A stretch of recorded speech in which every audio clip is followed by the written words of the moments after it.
Ayan po, ilalagay po natin sa ilalim ng upuan. Yan, kasi dito medyo madilim. Ayan po. Ayan siya, nilagay natin dyan sa ilalim ng upuan.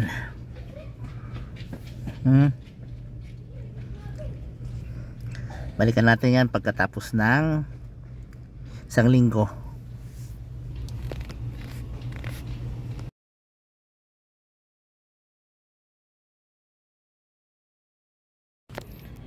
O ayan mga ka-hunters o mga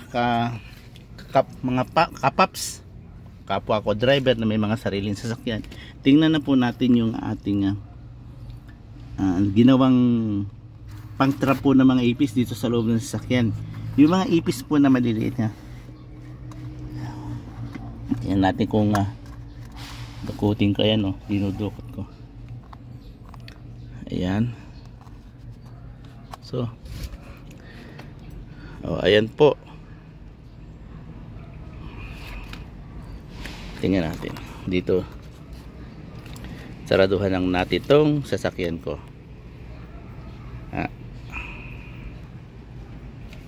Saraduhan natin yan. At bubuksan natin dito sa hood.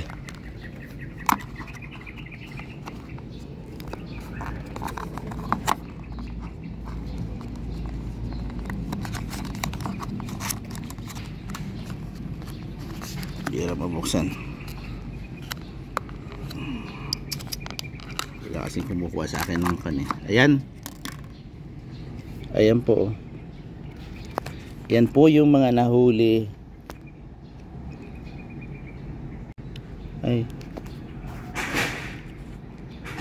Ayan po yung mga nahuli po sa ginawa nating trap. Ang dami po.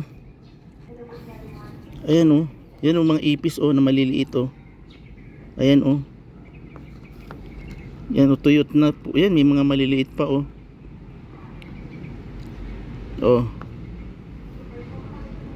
Hindi marami yan o. Yan po yung mga ipis na tumitira sa loob ng ating mga sasakyan. Ayan o. Ayan. Wala siyang ang tawag dito. Wala siyang buhay na mga ipis. Ayan. Kasi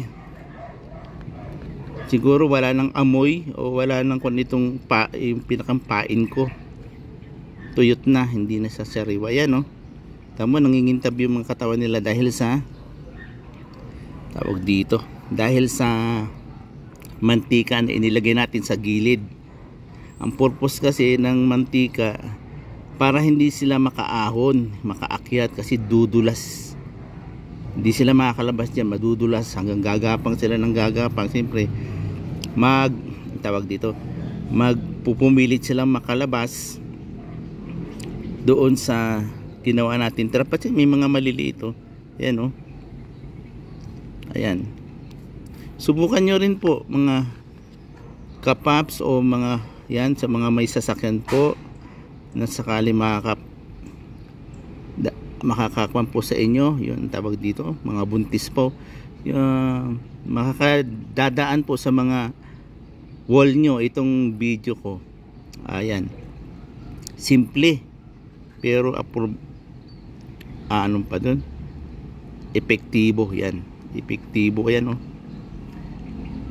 Uulitin ko ito ulit para maubos na to mga ipis na to.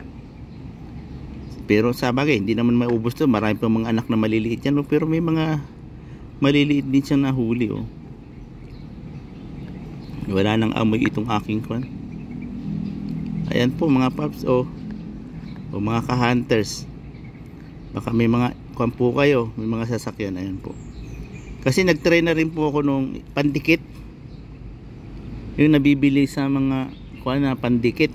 Wala. Hindi po. Kahit lagyan ko ng pagkain doon sa gitna ng pandikit, hindi po, may nahuhuli, isa, dalawa, pagkatapos nun wala na. At ang mahirap pa doon yung pandikit, pag siyempre natatagtag yung sasakyan natin, pag dumikit na doon sa flooring or saan man, wala na yun, hindi naman tatanggal basta-basta yun. Hindi kagaya po ng ganito, safe ka, basta i-fix mo lang ito doon sa flooring mo, Mas maganda siguro kung lagyan mo ng scotch tape tong ilalim para hindi sa tumatalon-talon. Ito pinatong ko lang po, tapos inipit ko ng mga, may sapatos kasi doon, inipit ko lang po at yan. Okay mga, oh yan, epektibo. Hanggang sa muli, sana makahanap po din tayo ng eksperimento, makaisip tayo ng isang eksperimento. Yan, subukan nyo po. Salamat sa Panginoon. At yan, nabawas-bawas na yung mga ipis. Yan po yung mga maliliit na ipis na nakikita natin minsan sa kusina. Okay, bye bye po, ingat po tayong lahat.